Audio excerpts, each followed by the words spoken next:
आज मराठी भाषा दिन आहे। कविवर्य कुसुमाग्रज यांचा जन्मदिवस, त्यांच्या स्मृतींना वंदन करून आपण आपल्या आजच्या चर्चेकडे वळूया। आज मराठी भाषा दिन आहे। खरं तर भाषेचा गौरव सदोदित व्हायला हवा, पण आजचा दिवस या गौरवासाठी निवडलेला एक प्रतीक दिवस आहे आणि त्यामुळे या दिवशी नक्की व्हावा ही किमान अपेक्षा असते। पण समस्त मराठी जनांनी निवडून दिलेल्या लोकप्रतिनिधींनाच याचा विसर पडलेला दिसतो, कारण अर्थसंकल्पीय अधिवेशन सुरू आहे, त्यामुळे सभागृह सुरू आहे।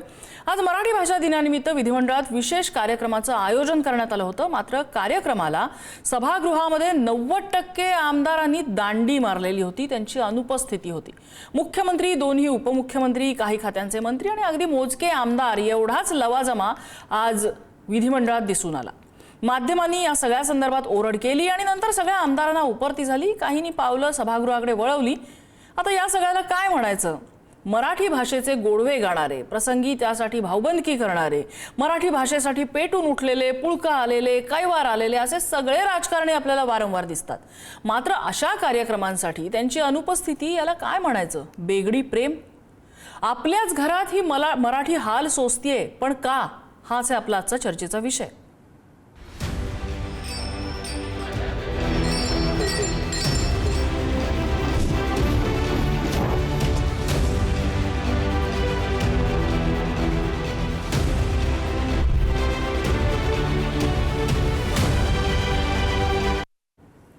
आणि याच संदर्भातल्या चर्चेत आपल्यासोबत सहभागी होत आहेत भाजपचे सहमुख्य प्रवक्ते अजित चव्हाण, मनसेचे प्रवक्ते अविनाश अभ्यंकर आहेत आणि मराठी अभ्यास केंद्राचे सदस्य सुशील शेजुळे आहेत। आमचे प्रतिनिधी सुशांत सावंत सुद्धा आहे। सकाळी नेमकं काय घडलं याची अपडेट आपल्याला देतील। आपण चर्चेला सुरुवात करण्यापूर्वी सुरुवातीला सुशांतकडनं अपडेट घ्या। सुशांत, सकाळी ही बातमी पुढारी न्यूजवर आली, ती बातमी तू दिलेली होतीस, तू त्यावेळेला सभागृहात होतास। काय काय परिस्थिती बघितलीस? काही आकडे जर तुझ्याकडे असतील तर तू सुरुवातीला सांगावे। नम्रता, खरं तर या कार्यक्रमाला आपण जर बघितलं असेल तर 10 वाजता सुरुवात झाली होती। अर्थात मुख्यमंत्री देवेंद्र फडणवीस, उपमुख्यमंत्री एकनाथ शिंदे आणि उपमुख्यमंत्री सुनेत्रा पवार आणि चंद्रकांत पाटील असतील आणि काही मोजकेच मंत्री या कार्यक्रमात सेंट्रल हॉलमध्ये जमले। मात्र ज्यावेळी आपण संपूर्ण सभागृहाचे सदस्य संख्या मोजली त्यावेळी फक्त 28 सदस्य म्हणजे मंत्र्यांसकट 28 जण या कार्यक्रमाला उपस्थित होते। अर्थात आपण जर बघितलं असेल तर एकीकडे राजकीय पक्षांकडून भाषा केली जाते, मराठी भाषा टिकली पाहिजे, भाषणं मोठमोठी केली जात आहेत। मात्र आज आपल्याला हे चित्र पाहायला मिळालं। मराठी भाषा दिनानिमित्त कार्यक्रम आहे आणि राज्याचं अधिवेशन सुरू असताना आमदार तिथे उपस्थित राहत नाही। आणि सगळ्यात महत्त्वाचा मुद्दा, ज्या मराठी भाषेच्या मुद्द्यावर ठाकरे नेहमी आक्रमक असतात, त्यांच्या पक्षातील फक्त एकमेव आमदार आणि ते कोण? अनंत बाळानर, म्हणजे जे बाळानर जोगेश्वरीचे आमदार आहेत ते उपस्थित होते। अर्थात आदित्य ठाकरे यांनी या कार्यक्रमाला उपस्थिती लावणं गरजेचं होतं, मात्र ते आले नाहीत। त्यामुळे कुठेतरी आमदारांमध्ये मराठी भाषेबद्दलच उदासीनता आहे का असा प्रश्न जो आहे तो निर्माण झाला। अर्थात पुढारी न्यूजनं ही बातमी केली की कशा पद्धतीने आमदार या ठिकाणी उपस्थित नाही आहेत। फक्त जर मुख्यमंत्री, राज्याचे उपमुख्यमंत्री दोन्ही उपस्थित राहत असतील मग आमदारांना यायला काय? एरवी आमदार जर स्वतःचा एखादा प्रश्न असेल किंवा लक्षवेधी असेल तर इथे पळत पळत येतात। मात्र आजचं चित्र तसं नव्हतं। ज्यावेळी आपण काही आमदारांना त्यांना जाणीव करून दिली की आज मराठी भाषा दिन आहे आणि या मराठी भाषा दिनानिमित्त जो विधिमंडळात कार्यक्रम ठेवण्यात आलेला आहे, आमदार उपस्थित नाही तर काही आमदार जे आहेत ते पळत पळत पुन्हा सेंट्रल हॉलमध्ये गेले। त्यामुळे कुठेतरी आमदारांना खरंच जाणीव आहे का? एकीकडे मोठमोठी भाषणं करायची, त्यानंतर सभागृहात देखील मोठमोठी भाषणं झाली, मात्र प्रत्यक्ष या कार्यक्रमाला अनेक आमदारांनी दांडी मारल्याचं आपल्याला बघायला मिळालं। सुशांत, तू जसं सांगितलंस की ठाकरेंच्या शिवसेनेचा अगदी शेवटपर्यंत एकच आमदार होता, इतर पक्षांची काय परिस्थिती होती? म्हणजे दोन्ही राष्ट्रवादी शरद पवार असतील, दोन्ही राष्ट्रवादी काँग्रेस असेल किंवा भाजपचे आमदार सुद्धा अनेक जण अनुपस्थित होते। शेवटी तू म्हणालास की हा कार्यक्रम संपताना साधारण किती सदस्य असतील सभागृहामध्ये उपस्थित, असा अंदाज वर्तवू शकतो आपण? नम्रता, ज्यावेळी कार्यक्रम सुरू झाला आणि त्यानंतर 10-15 मिनिटात आपण ज्यावेळी किती आमदार या ठिकाणी उपस्थित राहिले त्यांचा आकडा मोजला त्यावेळी फक्त 28 होते। आणि ज्यावेळी कार्यक्रम संपायला आला, म्हणजे जो सांस्कृतिक कार्यक्रम होता तो संपल्यानंतर मुख्यमंत्र्यांचं भाषण होतं, उपमुख्यमंत्र्यांचं भाषण होतं दोन्ही, त्यावेळी आमदारांची संख्या आपण मोजली त्यावेळी तो आमदारांचा आकडा गेलाय 50 ते 55च्या आसपास गेलेला आहे। त्यामुळे बाकीचे आमदार नेमके कुठे होते? आपण जर बघितलं असेल तर काँग्रेसकडून विजय वडेट्टीवार हे होते पहिल्या बाकावर, त्याचबरोबर राष्ट्रवादीचे काही आमदार होते, शरद पवार गटाचे आमदार, उद्धव ठाकरेंच्या शिवसेनेचा जे मी उल्लेख केला त्याप्रमाणे फक्त एकच आमदार होता, ते जोगेश्वरीचे आमदार होते. बाकी इतर कोणी नव्हते. म्हणजे वरुण सरदेसाई असतील, त्यासोबत आदित्य ठाकरे, सुनील प्रभू जे नेहमी मराठी भाषेबद्दल बोलत असतात, सभागृहात कशा पद्धतीने मराठीची गळचेपी झालेली असते अशा बाता मारत असतात, ते सुनील प्रभू देखील विशेषतः या ठिकाणी नव्हते.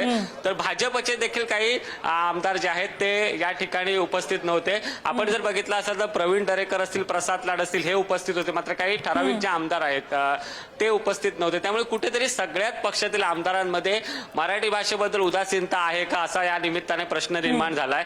एरवी मी मगाशी म्हटल्याप्रमाणे मराठी भाषा टिकली पाहिजे, मराठी अस्तित्व राहिलं पाहिजे मुंबईमध्ये, मुंबई आणि महाराष्ट्र मराठी असं गप्पा मारणारे पक्ष आज आपल्याला त्या ठिकाणी बघायला मिळाले नाहीत. अगदी अगदी सुशांत, खूप धन्यवाद. तू ही सगळे वास्तव ही वस्तुस्थिती आम्हाला सांगितलीस. मी सुरुवातीला आता जाणार आहे अजित चव्हाण यांच्याकडे. अजित चव्हाणजी, 288चं सभागृह, त्याच्यापैकी सुरुवातीला 28 जण फक्त उपस्थित असणे, ज्यामध्ये आपले मुख्यमंत्री आणि दोन्ही उपमुख्यमंत्री आहेत, त्याशिवाय इतर काही जण तिथे उपस्थित असतात.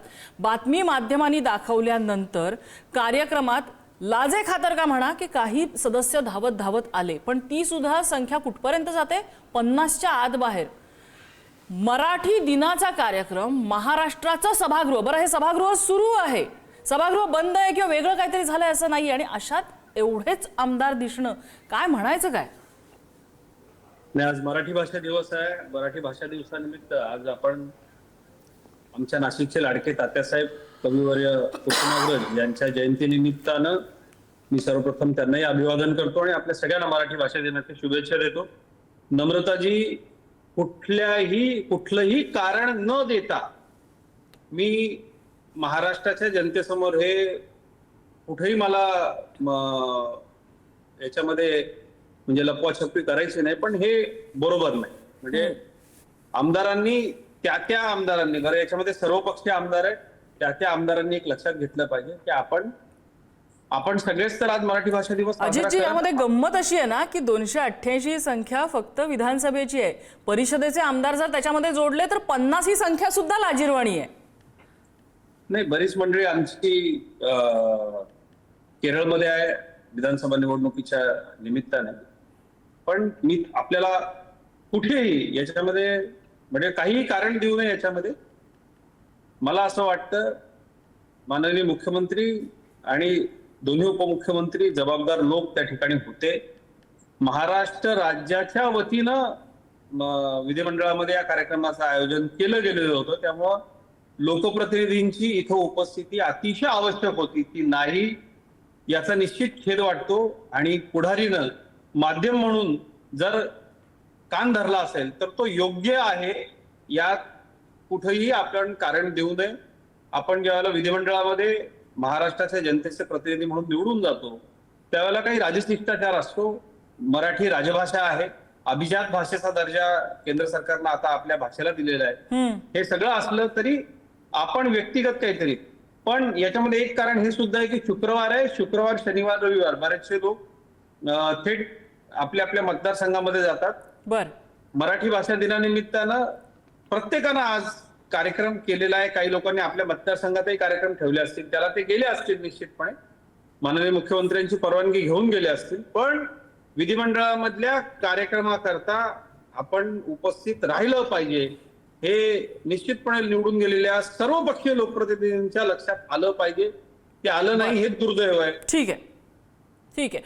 भाजपने त्यांची भूमिका स्पष्ट केली. मी अविनाश अभ्यंकर यांच्याकडे येते. मनसे हा पक्ष मराठीसाठी भांडणारा पक्ष, मराठी जनांसाठी भांडणारा पक्ष, मराठीसाठी तर तुम्ही तुमच्या बंधूंसोबत म्हणजे 2 ठाकरे बंधू एकत्र येत ठाकरे ब्रँड तयार केला, निवडणूक लढली मराठीच्या प्रश्नांसाठी. असं असताना तुम्ही ज्यांच्यासोबत हात मिळवणी केली त्यांच्या पक्षाचा एक आमदार फक्त शेवटपर्यंत तिथं असणं, मग काय चाललंय का आपल्या राज्यामध्ये? आणि विशेषतः अधिवेशनामध्ये जिथे लोकप्रतिनिधी निवडून दिलेत मराठी जनांनी, तिथल्या लोकप्रतिनिधींनाच कदर दिसत नाहीये. मनसे कसं बघतं या सगळ्याकडे? नाही, नक्की सर्वप्रथम सगळ्यांना, फक्त तुम्हाला नाही तर सर्व महाराष्ट्रातील मराठी बांधवांना मराठी भाषा गौरव दिनाच्या खूप खूप शुभेच्छा. आणि जसं आता अजितनी स्वतः त्यांनी सांगितलं की पुढाऱ्यांनी काहीतरी कान कान उघडले का काहीतरी. तर माझं असं म्हणणं आहे की सन्माननीय मुख्यमंत्र्यांनी यांचे कान पिळले पाहिजेत. कारण महाराष्ट्र आहे तो मराठी माणसाचा आहे, तो मराठी भाषेचा आहे, तो मराठी संस्कृतीचा आहे. आणि जर ह्याच्यामध्ये फक्त 50 आमदार येत असतील आणि 238 आमदार जर येत नसतील तर ही अत्यंत दुर्दैवाची गोष्ट आहे. आणि म्हणूनच तुमचं जे आजचं हेडलाईन आहे, हाल का सोचते मराठी, म्हणून ही मराठी हाल सोचते आहे. कारण जेव्हा इतर राज्यात बघितलं जातं की ह्यांना त्यांच्या मराठी भाषेची कदर पडलेली नाहीये, फक्त मुख्यमंत्री आणि ठराविक काही लोक तिथे हजर असतील तर ह्याचं करावं तितका निषेध कमी आहे.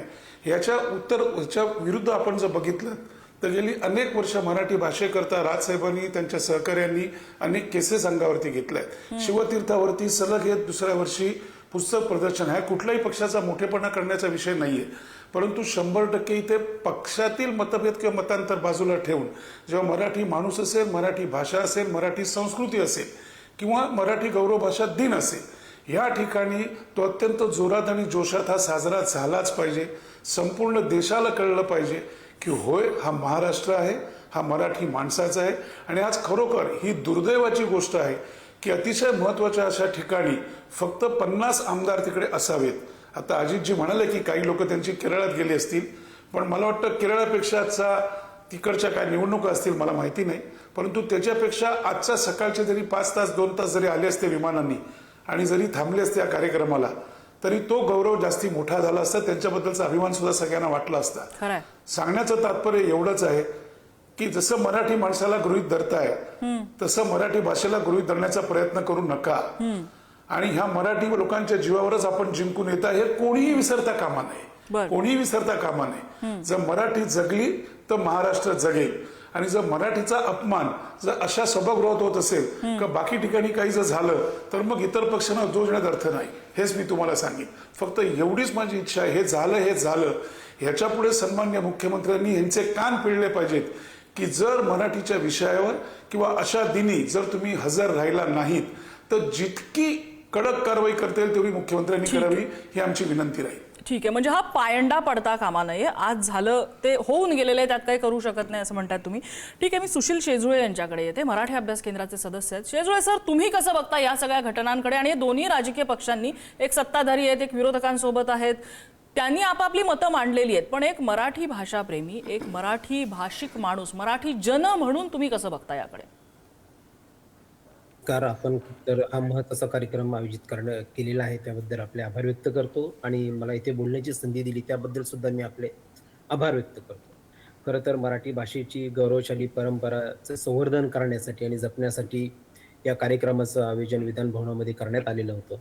आणि जवळपास मी काही वेळापासून या प्रकारची माहिती मिळवण्याचा प्रयत्न करतोय. 80 ते 90% आमदारांनी या कार्यक्रमाला दांडी मारलेली आहे.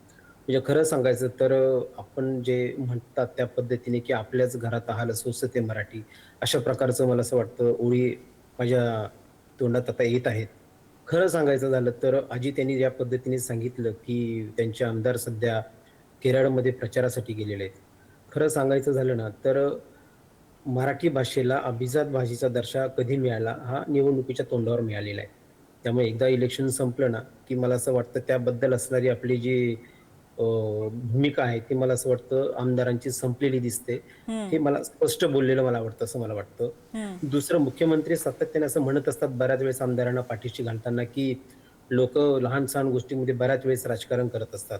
परंतु मला असं वाटतं आता ही वेळ अशी आहे की मुख्यमंत्र्यांनी त्यांची भूमिका स्पष्ट करायला हवी की एवढ्या मोठ्या प्रमाणात जर अनास्था आमदारांमध्ये दिसत असेल तर काय प्रकारची स्थिती आहे. ज्या वेळेस मराठी भाषेचे, मराठी शाळेचे, महाराष्ट्राचे मुद्दे सभागृहामध्ये चर्चिले जात असतील तर खरंच हे लोकप्रतिनिधी किती मनापासून या सगळ्यामध्ये सहभागी होत असतील. मला असं वाटतं ही महाराष्ट्रातील जनतेला हा पडलेला प्रश्न आहे. आम्हाला खरं तर या क्षणी महाराष्ट्रातील मराठी माणूस म्हणून याची लाज वाटते आणि खरं तर चिंताही वाटते. भविष्यामध्ये काय प्रकारचं भविष्य मराठी शाळेचं, मराठी भाषेचं, महाराष्ट्राचं पुढे आहे त्याबद्दल मला आता चिंता वाटायला लागली आहे. सातत्याने आपण बघतो की महाराष्ट्राचे राजकारणामध्ये मराठी माणूस, मराठी भाषा, मराठी शाळा, महाराष्ट्र हे राजकारणाचे मुद्दे झालेले असतात. आणि त्या पद्धतीने अनेक पक्ष सत्तेत येतात, अनेक लोकप्रतिनिधी निवडून येतात, आमदार होतात, परंतु तिथे गेल्यानंतर खरंच हे सत्ताधारी पक्ष किंवा त्यांचे आमदार आपली भूमिका विसरलेली आहेत का, हा प्रश्न मला आता या क्षणी पडलेला आहे. आणि जनतेने सुद्धा याचा विचार करायला पाहिजे. तर अशा प्रकारचे लोकप्रतिनिधी जर निष्क्रिय होत असतील तर त्या पुन्हा सभागृहात जाणार नाही, याची काळजी सुद्धा मला असं वाटतं लोकांनी घ्यायला पाहिजे. नाही, अगदी मी अजित चव्हाण यांच्याकडे येते. आता शेजुळे सरांनी एक निरीक्षण त्यांचं असं नोंदवलं की निवडणुकीच्या तोंडावरती मराठी भाषेला अभिजात दर्जा मिळाला, निवडणुका संपल्या आणि भाषेचा विसर पडलेला आहे. हे त्यांचं निरीक्षण आहे, एक मराठी भाषिक म्हणून असलेलं त्यांचं निरीक्षण आहे. आणि का याकडे यावर विश्वास ठेवू नये अजितजी? सुनील सर, आजच्या या प्रसंगानं आपल्या भावना तीव्र आहे हे मी समजू शकतो, पण अतिशय नम्रपणे आपल्या माध्यमातून तमाम माय मराठी जनतेला मी हे सांगू इच्छितो की या महाराष्ट्राचे मुख्यमंत्री सन्माननीय देवेंद्र फडणवीस साहेब हे कुठल्याही विषयामध्ये जर मराठीच्या बाबतीतला एकही विषय समोर आला तर त्याच्यावरती अतिशय क्रांतिकारी आणि तातडीने निर्णय घेतात. हे वारंवार महाराष्ट्राच्या जनतेनं बघितलं. सर, इतक्या निवडणुका आल्या, इतक्या निवडणुका गेल्या, एवढे वेगवेगळे राजकीय पक्ष या महाराष्ट्रामध्ये सत्तेवरती होते, आपण बघितलं. का या लोकांनी मराठीला अभिजात भाषेचा दर्जा दिला नाही? का या लोकांनी मराठीसाठीचं विद्यापीठ केलं नाही? ज्या महानुभाव पंथानं मराठी भाषा जतन केली, पहिला मराठीमधला लिखित पुरावा आपल्याला आढळतो, त्या महानुभाव पंथाच्या मागणीप्रमाणे स्वातंत्र्यानंतर इतकी सरकार येऊन गेली. का आपलं रिद्धपूरचं विद्यापीठ होऊ शकलं नव्हतं? ज्या पद्धतीनं मराठी शाळांच्या बाबतीमध्ये निर्णय घेण्याची वेळ होती, त्यावेळेला जिल्हा परिषदेच्या शाळा, मराठी शाळा टिकल्या पाहिजे याच्याकरता विशेष निधी देण्याकरता मग का या लोकांनी वेळ लावला? आणि सर, मला आपल्याला एक गोष्ट या ठिकाणी निश्चितपणे सांगायची, मी कुठल्याच आमदारांची किंवा लोकप्रतिनिधींची बाजू घेणार नाही. मी ज्यावेळेला सभागृहामध्ये जाईल, एक मात्र निश्चित आपल्याला सांगतो की मराठी विषयी कुठलाही किंतु परंतु करणाऱ्या माणसाला मुलायदा ठेवणार नाही. अजितजी तुम्ही म्हणताय ह्या लोकांनी काय केलं, त्या लोकांनी काय केलं. आत्ताची आमची हेडलाईन जर तुम्ही ऐकली असेल तर तुमच्या सरकारच्या काळात सुद्धा 600 पेक्षा जास्त मराठी शाळा बंद झालेल्या आहेत.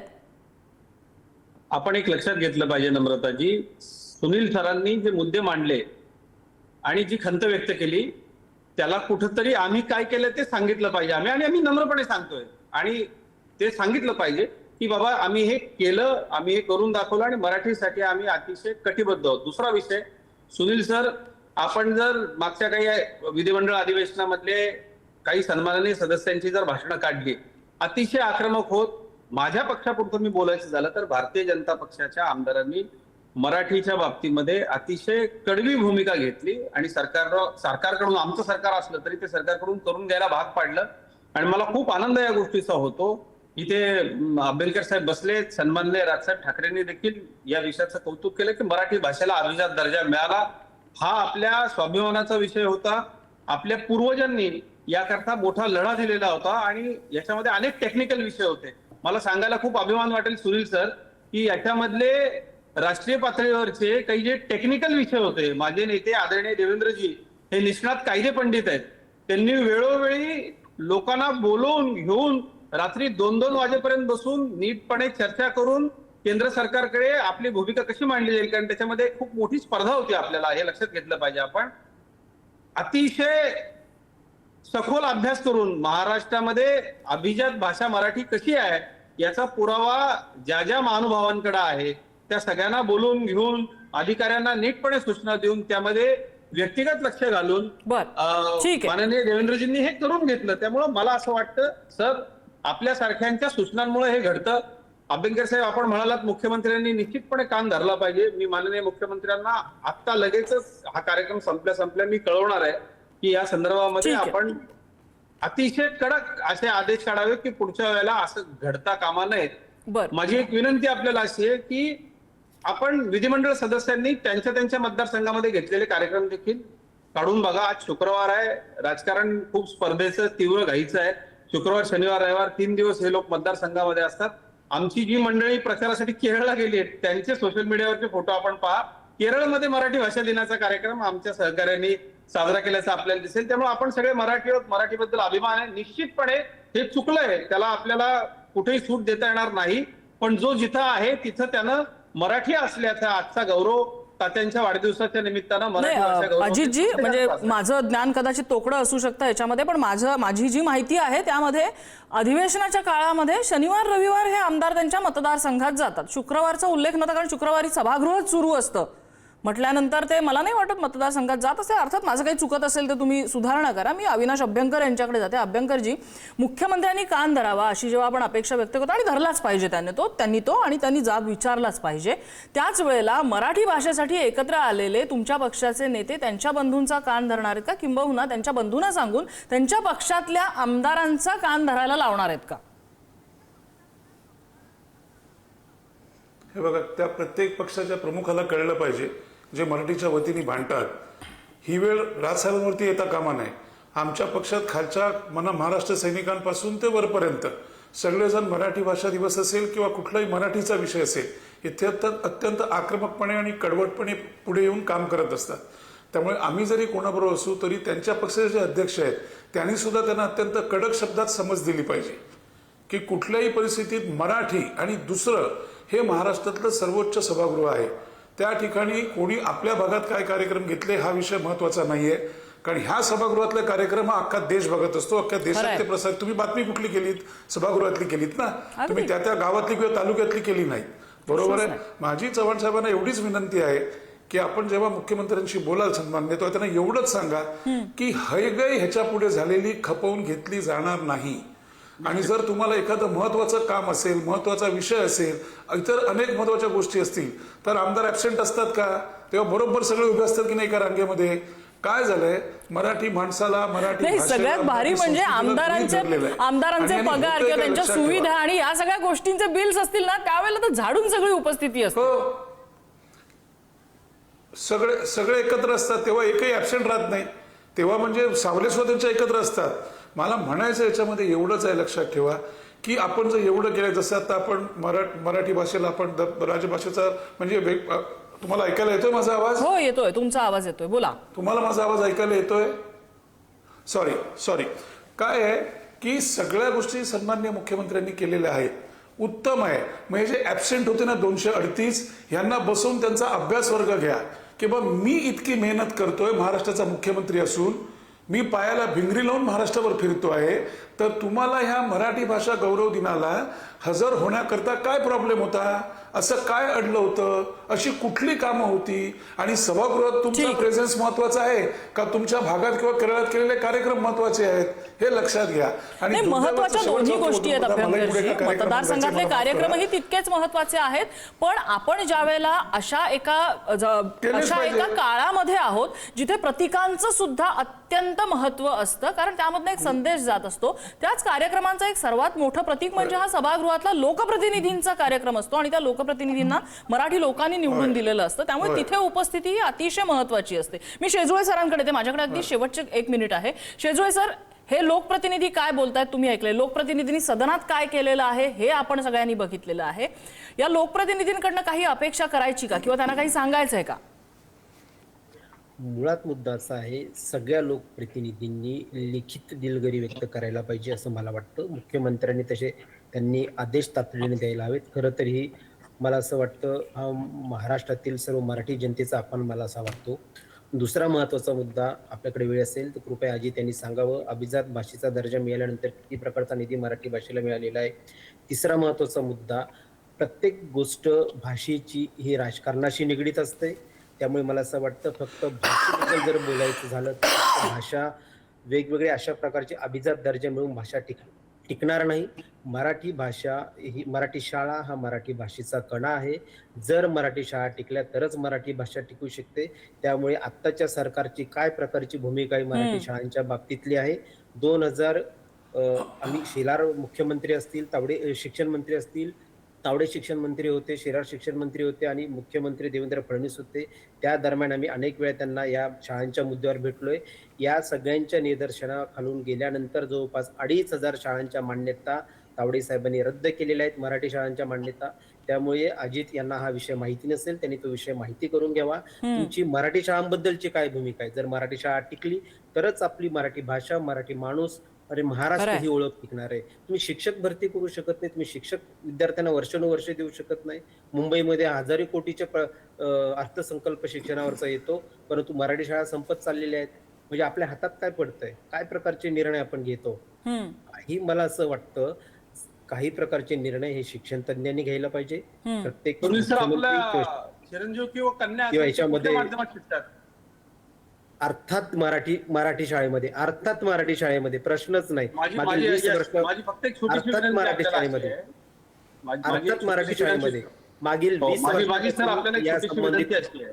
माझं पूर्ण की- होऊ द्या अजितजी, एकच मिनिटं फक्त.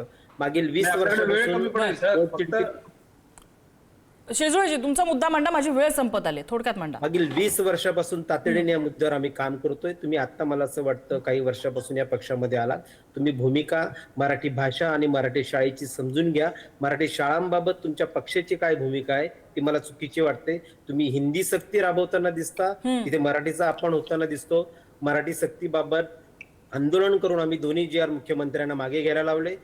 नरेंद्र जाधवांची समिती बसवली. मुंबईचं इलेक्शन आलं त्यामुळे तो अहवाल येऊ शकला नाही.